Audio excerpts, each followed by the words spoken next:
Morning বন্ধুরা, তোমরা সবাই কেমন আছো? আশা করি সুস্থ আছো, ভালো আছো। এখন 4:30 বাজে, এখন ঘুম থেকে উঠে গেছে। আর দেখো কিচেন পরিষ্কার করবো, বাসন কটা মাজবো। আমার ব্যাটিংটা ঠিক হচ্ছে, এখানেই বাসন মাজবো। আমি কালকে রাতে বাসন মাজিনি, যে দীপদার শরীর খারাপ হয়েছিল, দেখতে গেছিলাম, সব কাজ ফেলে দিয়ে। তার জন্য এখন তাড়াতাড়ি উঠে গেছে, এই কটা করে তারপরে একটু তরকারি বানাবো। আজকে এগরোল বানাবো, ছেলে বলে দিয়েছে, ওই জন্য বেশি একটা চাপ নাই। ওই জন্য চলো তারপরে ছেলেকে তৈরি করে দেবো, তারপরে আমি আবার ইয়ে করতে যাবো, ফিরে বন্ধুরা তাড়াতাড়ি করে কাজ করছি। তোমাদের সঙ্গে কী কথা বলবো, আজকে ডাক্তারের কাছে আজকে প্রথম দিন তো, ওই জন্য কেমন যেন লাগছে। একটু তাড়াতাড়ি যেতে হবে, তাড়াতাড়ি যেয়ে কী করতে হবে বলো তো, অনেক কিছু লেখা আছে কি কি বলে অ্যাপয়েন্টমেন্ট নিতে হবে। ওই জন্য ডাক্তার প্রথমেই বলে দিয়েছে এটা ওটা করতে হবে, ওই জন্য একটু সকাল সকাল যাবে, তাড়াতাড়ি যেয়ে আসবে। তারপরে নাই তো আর এরা 11:30 অবধি টাইম আছে, 11:30টার মধ্যে বন্ধ হয়ে যায়। ওই জন্য তাড়াতাড়ি যেয়ে বাড়ির কাজে তো সে এসে না, এখন বাইকে উঠলে আমার শরীরটা আরও ক্লান্ত হয়ে যায়। ওই জন্য বলছে আগে কাজটা যতটা পারবো তাড়াতাড়ি করে কাজ করে তারপরে যাব, এসে একটু রেস্ট পাবো। ওই জন্য আমার ছেলেকেও আবার টিফিন বানাতে হবে আমার আগে এই কাজটা করার পরে। আর কালকে রাতে তো বৌদি অসুস্থ হয়েছিল, তাই দেখতে গেছিলাম, আর বাসন কটা মাজা হয়নি। তার ভাবছি এখন আগে মেজে গ্যাস মুছে তারপরে আমি রুটি তরকারি বানাবো। এই দেখো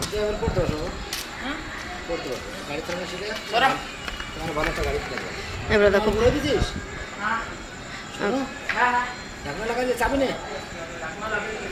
দেখো এইটা না বাঁধলে না একবার একটা নাইটিটা আমার পুরো ভিজে যায়। ওই জন্য আমি আগে কিচেনের কাপড়টা লাগিয়ে নিচ্ছি, তারপরে করব, বাসন কাটা ধোবো। নাই তো আমার পুরো সামনে ভিজে গেলে শরীরটা আমার খারাপ হবে, সর্দি এমনি ঠান্ডা ঠান্ডা লাগছে।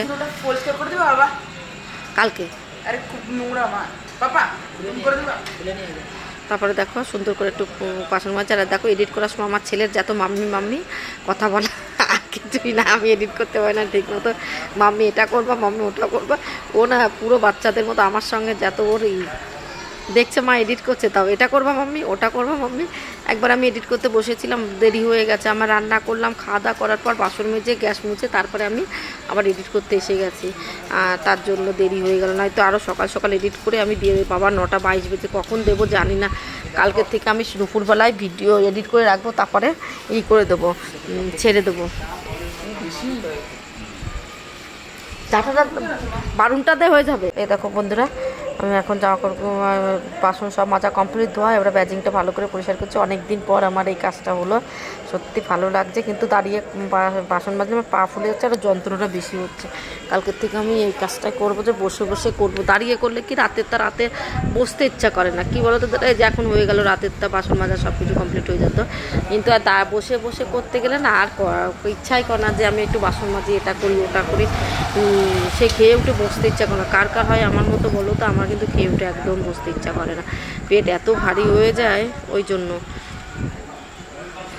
তোরা কিচেনটা পরিষ্কার করে নিই, বাসন করে মাজা হয়ে তোরা কিচেনটা পরিষ্কার করে নিই, তারপরে আমি আটা মাখবো। আমার ছেলের জন্য এগরোল বানাবো, বেশি একটা না, ডিম দিয়ে এগরোল বানাবো। তো ওই জন্য আমার ছেলে আবার এগরোলের মধ্যে পেঁয়াজ টেয়াজ কিচ্ছু দেয় না, এরকমই খায়, সাদা মতো একটু লঙ্কার গুঁড়ো দিয়ে দিই, ব্যাস রুটি বানিয়ে নেবো। কিচেন পরিষ্কার কি বলো তো, কালকের থেকে আমি ধোবো, কিচেনে যে মুছবো না, মুছলে আগে ধুয়ে নেবো তারপরে। দেখো এবার মুছে নিচ্ছি। রাতে একবার ধুয়ে রেখেছি, কালকে তৈরি করেছে তো, কালকে আমাকে না বলেছে জল ফেলবো না। আমিও ভাবছি আজকেও জলটা ফেলবো না, মিস্ত্রি বলে গেছে যে আমি তার আর একটা এক্সট্রা দিনটা না ফেললে কিছু হবে না, কিন্তু জিনিসটা জমে যাক, আর আমার কিচেনটা পরিষ্কার থাকলে বেশ ভালো লাগে। আর এইটার মধ্যে জল ভরবো জানো না, তাই আজকে জলটা ফেলে দিয়ে ভাবছি জলটা ফেলে দিয়ে জল ভরবো। আর একটা সিস্টেমও করতে হবে। জলটা এবার এটা দেখো মটকাটা এবার আজকে ধুয়ে নতুন করে জলটা ফেলে দিই, জলটা ফেলে দিয়ে নতুন করে জলটা ভরে রাখি। আমি মটকার জল খাই, মাঝে মধ্যে মনে থাকে, মাঝে মধ্যে থাকে না, সবসময় তো একটা মনে থাকে না। ওই জন্য দেখো এবার শুকনো একটা কাপড় দিয়ে মুছে, এবার ভিজা কাপড় দিয়ে প্রথম মুছেছি, এবার শুকনো কাপড় দিয়ে মুছে নিচ্ছি। দেখো জল ভরে দিচ্ছে এবার।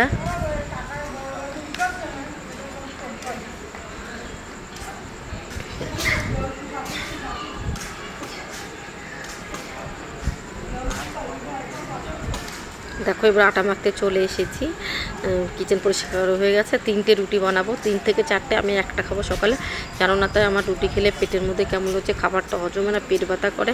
তাই আমি রুটি দেখলে মনে হয় কি একটা সকালবেলা টিফিনে যদি একটু রুটি খেয়ে নিই না, অত খিদে পায় না। বেলায় যদি খাওয়া দাওয়া করি না, তবু দুপুরবেলা রান্নাটা যদি একটু লেটে করি অসুবিধা হয় না, রুটি টুটি খেয়ে নিলে। কিন্তু রুটি খেলেই আমার সমস্যা, মুড়ি খেলে অত সমস্যা হয় না, রুটি। আর ভাত তো সকালে খাবো না, 3 বেলা ভাত খাওয়া মানে বিশাল। দেখো আটাটা মাখা কমপ্লিট হয়ে গেছে। এবার 4টে মনে হয় হবে, জানি না লিচি কটা হবে। 4টে লিচি হয়েছে, একটু জল বেঁচেছিলো খেয়ে নিই। সকালে কিন্তু আমি অনেকটা জল খাওয়ার চেষ্টা করি, যে জল খাওয়ার। আমার ছেলে সবসময় বলবে মাম্মি তুমি জল খাও না, মাম্মি তুমি জল খাও না, পেছনে লেগেই থাকে। কারবার করে মুছে আমার শান্তি নয়, কি বলবো তোমাদের। এবার দেখো সব কিছু ইয়ে করে নিই। দেখো এবার রুটিটা বানাবো তো, এগ রোলটা, ওই জন্য আবার সব কিছু রেডি করে নিচ্ছি। আর পেছনে দেখেছো আমার চুলগুলো এত বাজে, পেছনে এখান থেকে মনে হয় কি চুল কেটে দিই, পুরো বাচ্চাদের মতো হয়ে যায়, বিচ্ছিরি। আর আমার গলায় যে কী নোংরা পড়ছে, মালা পরলে আমার গলায় প্রচণ্ড আরে নোংরা পড়ে। দেখো রুটি কটা বেলে নিই।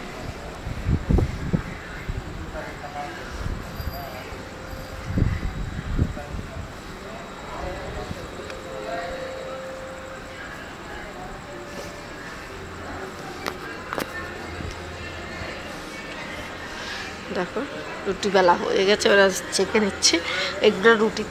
এগরোলের রুটি যদি আমার নাও ফলে কোনো অসুবিধা নাই, কেন বলতে এগরোল বানাবো তো, ওই জন্য। এই দেখো ফুলে যাচ্ছে তো। 4টে রুটি হবে, একটা হয়ে গেল, একটা দিয়ে দিয়েছি। এবার দেখো ডিম 3টে নিয়ে আসলাম, 3টে এগরোল বানাবো, 3টে ডিম দিয়ে। আমার ছেলে তাহলে পেটটা ভরে যাবে, আস্তে আস্তে দেরি হবে, তো ওই জন্য। এবার দেখো আমার রুটি করা হয়ে গেছে কমপ্লিট। এবার ডিমটা ফাটিয়ে একটু লবণ, হলুদ আর একটু লঙ্কার গুঁড়োটা দিয়ে একটু করে তারপরে এগরোল বানানো শুরু করে দিচ্ছি। তারপরে আমার বানিয়ে আমার ছেলেকে এখন ঘুম থেকে আমি ডাকিনি গো, এখন আমি টিফিন বানানোর পর ওকে ডাকতে যাবো। এই দেখো কেন বলো তো, ওকে আমি অনেক লেটে ডাকি, ও জামা প্যান্ট গুছিয়ে টিফিন বানিয়ে সব কিছু রেডি করে তারপর ওর ডাকি, ও তারপরে ফিজিওথেরাপি করতে। ছেলে বাস পেয়েছে কিনা, তার 2টো বাস তো গেল। আমি দূরের থেকে চলে এসেছি, কাছে অব্দি হাঁটতে পারছিলাম না, এত পায়ে যন্ত্রণা। আমি জানি তো দাদাভাই যাবে, দাদাভাইকে আজকে ছাড়তে গেল না, ছেলেটার খুব কষ্ট হয়ে যাবে। চলো এখন কাজ করে আবার যাওয়া আছে আমার 8টার সময়, 7টা বেজে গেছে জন্য। দেখো এবারে জামা প্যান্টগুলো কালকে কেচেছিলাম তো, লেটে আমি করেছিলাম, ধুয়েছিলাম, তার জন্য আজকে আর শুকায়নি। কালকে হাতেই কেচেছিলাম, তার জন্য শুকায়নি, আর সকালে রেখে দিয়েছি। পুরো রাতটা হয়ে গেছে, শুকিয়ে গেছে। এবারে ভাবছি কি, এখন কিন্তু বেশি একটা বাজছে না, এখন সকাল 6:30 মতো বাজে। আমার ছেলে চলে গেছে স্কুল, ওর বাবা দিয়ে আসতে চলে গেছে। আর আমি এখন টিপমি করছি না, মানে বিছানার চাদর মাদর সব ভাঁজ করে নিয়ে নিই। দেখো কালকে কেচেছিলাম এগুলো হাতে, তোমরা তো জানোই, তাই এখন ভাঁজ করে দিই। দেখো এগুলো শুকিয়েছিল না, একটু হালকা মানে ভিজা ভিজা লাগছিল। তারপরে ভাবছি এখন তাহলে ভাঁজ করে নিই, রাত রেখে দিয়েছি, আর এখন আমি ভাঁজ করে নিচ্ছি। যখন যাবো আজকে হসপিটালে তোমাদের দেখাবো হসপিটালটা কেমন, আর কালকে কী রিপোর্ট করেছে, কী করেছে সব কালকের ভিডিও আসবে। কিন্তু ভিডিও এখন সবাই কিন্তু আমার ভিডিওটা পুরোটা দেখতে পাবে। আমার সরি সবার কাছে, আমার লেট হয়ে যাচ্ছে, ঠিক মতো করতে পারছে না, পায়ে ব্যথা তো কাজই হচ্ছে না, ওই জন্য একটু লেট হচ্ছে। তোমরা কিছু মনে করো না, আমার ভিডিওটা কিন্তু সবাই দেখো, সবার মধ্যে শেয়ার করো। আর তোমাদের একটা সুখবর দেবো এখন না, সেটা যদি কমপ্লিট হয় তাহলে সুখবর দেবো। তোমরা যত তাড়াতাড়ি সবার কাছে শেয়ার করবে, ভিডিও দেখবে, তাহলে আমি তাড়াতাড়ি সুখবরটা দিতে পারবো।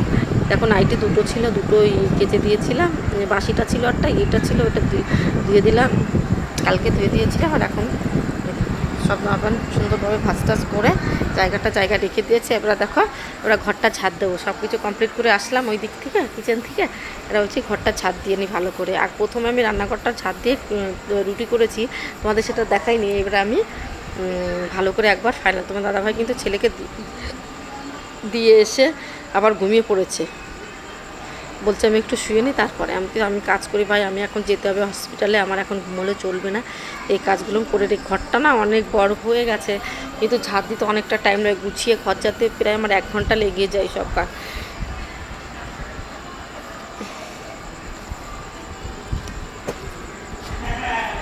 দেখো ঘরগুলো কিন্তু পরিষ্কারই, রাতেও আমি একবার মুছি, সকালবেলা একবার মুছে দিই, আর রাতে একবার খাওয়া দাওয়ার পরে রাতে খাওয়া দাওয়ার পরে একবার পরবো, ঘরটা মুছে দিই, তাহলে পরিষ্কার থাকে রাতটা পুরো। আর সকালবেলা যেদিন টাইম পাই না আবার একবেলায় মুছি। আর দেখো ফ্রিজের নিচে একটা ছিল, কি বলে, হচ্ছে ঝাড়ু ছিল, সেইটার জন্য অনেকটা নোংরা ছিল, তাই ফ্রিজের নিচেগুলো আমি প্রতিদিন ঝাড় দেওয়ার চেষ্টা করি সুন্দরভাবে। আর আজকে আমি উল্টো দিক থেকে ঝাড় দিয়ে নিয়ে চলে আসছি, বাইরে প্রথমেই ঝাড় দিয়ে চলে এসছে। এবার দেখো তোমার দাদাভাই এটা এলোমেলো করে রেখে গেছে, কালকে আর রাতে আমি গুছাতে পারিনি, এখন বলছি সকালেই গুছিয়ে ফেলি। দেখো সব কিছু গুছিয়ে দিচ্ছি তোমার দাদাভাইয়ের জিনিসগুলো। তোমার দাদাভাই একদিনও গুছায় না, আমারই সব কিছু গুছিয়ে দিতে হয়, সব কিছু কাজের জিনিস। এই কি বলে, এইগুলো বাড়িতেই থাকে, কিছু বাড়িতে থাকে, আর সব ওষুধ দোকানেই থাকে, আমাদের তো মেডিকেল, তার জন্য সব ওষুধ দোকানেই থাকে। আর এইখানে থাকে কিছু ওষুধটা, তা তোমার দাদাভাই এরকম করে রেখে যায়। এই কাজটা পুরো সংসারের দায়িত্ব আমার, মানে আমার কাঁধে, মানে সংসারের কাজ। সবাই বলে তোমরা কী কাজ করে, একবার একটু করে দেখো ভাই, সংসারে গুছিয়ে কাজ। একটা মেয়ে মানুষের কম কাজ থাকে না বলো, বাড়িতে টুকটাক করে পয়সা করতে এটা ওটা করতে কম কাজ হয়। দেখো ঘরটা পুরো পরিষ্কার করা আছে সুন্দরভাবে, এবারে ঝাড়টা দিয়ে নিই আর স্নান টান করে পুজোটা দিয়ে দেবো। আর ওইটার মধ্যে এখনও ঘি আছে বলে তোলা হচ্ছে না, বাসন টাসন মেজে রেখেছে। ঘিটা এত বড় কড়াটা এই ডাকনিটা না খুলে গেছিলো এইটা, আর এত সুন্দর করে কান্ত দাদা করে দিল, সত্যি অমর হয়ে যাবে কড়াইটা। যতদিন বাঁচবো ততদিন বলতে পারবে দাদা এটা করে দিয়েছে। এই মাত্র দাদা আসেনি, দাদার বন্ধুকে পাঠিয়েছে, দিয়ে গেল। আর আমরা চা খাওয়া কমপ্লিট করে নিয়েছি, তোমাদের দেখাতে পারি। তখন দাদার বন্ধুটা এসেছিলো, আমি বসতে বললাম, চা খেতে বললাম, ও বসলো না। আগের দিনও নিয়ে গেছে, বসেনি, আজকেও না। চলো আমি এবার থেরাপির জন্য তৈরি হয়ে যাই। তোমার দাদাভাই রেডি হয়ে গেছে, স্নান করা হয়েছে দুজনের। আর এখন আমি চলো মাথা ব্যথা করে নিই, ঠিক করে চলে যাই। চলো যেটুকু পারবো এখানে যদি শেয়ার করতে পারি শেয়ার করবো, না পারলে আর কি, যদি অ্যালাউ না থাকে, সব হসপিটালে তো হয় না, তার জন্য চলো আমার কাজ অনেকটাও হয়ে গেছে। চলো দেখো ডাক্তারের উদ্দেশ্য বেরিয়ে পড়েছি। তালামালায় দেখো তালামারা কমপ্লিট হয়ে গেছে। চলো তোমার দাদাভাই এখন যাচ্ছে। আর এই দেখো আজকে আমাদের গাছে দুটো ফুল ফুটেছে, এসে ভাজবে। দেখো কুমড়ো গাছটা দেখতে পাচ্ছ, এই দেখো কুমড়ো ফুল, দুটো ফুল রয়েছে। আর কচু গাছটা দেখো অনেকটা বেড়ে গেছে, এই দেখো কচু গাছটা। চলো বাইকে উঠে পড়ি। প্যান্টের পকেট ঠিক আছে তো? না চাবি আমি ব্যাগে ঢুকিয়েছি। হ্যাঁ ব্যাগে ঢুকিয়েছি। এই দেখো রওনা দিচ্ছি, চলো পরে দেখা করছি।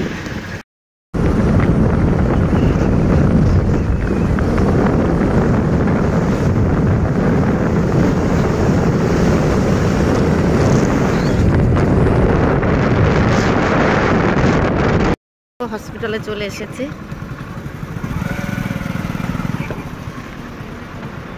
প্রথমবারে হসপিটালে আসছি, বাবা আমু খোড়া হয়ে গেছে গো, পায়ে ব্যথা, ঢুকছি। দেখতে পাচ্ছ এখানে হসপিটাল প্লাস এইখানে মানে পড়াশুনোও করে, কলেজও।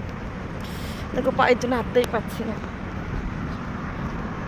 খুব দারুণ লাগছে। এই দেখো খুব ভালো ভালো ভিডিও করতে যাবো দুপুরে, কি দারুণ লাগছে, দেখতে পাচ্ছি খুব ভালো লাগছে।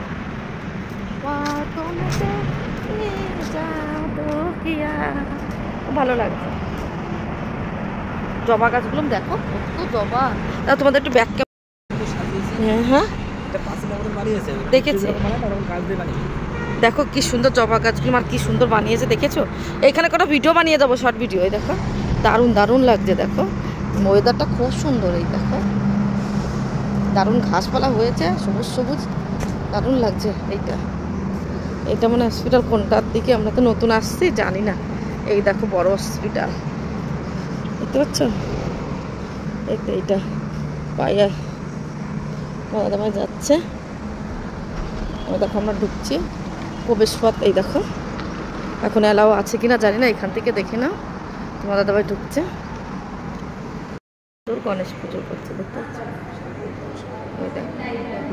মানে ডক্টর লোক। আর এই দেখো কৃষ্ণ ভগবান না গণেশ, গণেশ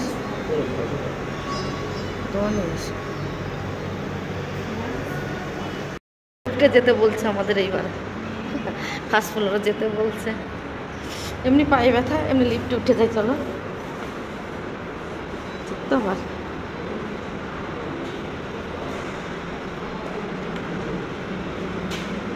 কেউ আছে না, কেউ পারে, লিফট তো খোলে নাই, জানি না এখানে কি সিস্টেম। লিফটও খুলছে না। সিঁড়ি এখানে, চলো সিঁড়িতে উঠে যায়, একতলা তো। দেখো সিঁড়িগুলো খুব ভালো করছে, সিঁড়িগুলো ভালো, নিচে নিচে আছে। উঠে যাচ্ছে, উঠতে পারি না, উঠতে পারি না। ফাস্টফুডে চলে এসেছি, কোথায় জানি না বাবা। দেখো ও দাদাভাই তো খুঁজছে, জানি না কোথায়।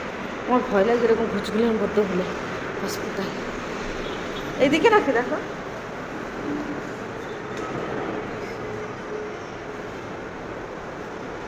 এটা তো বেড মনে হচ্ছে।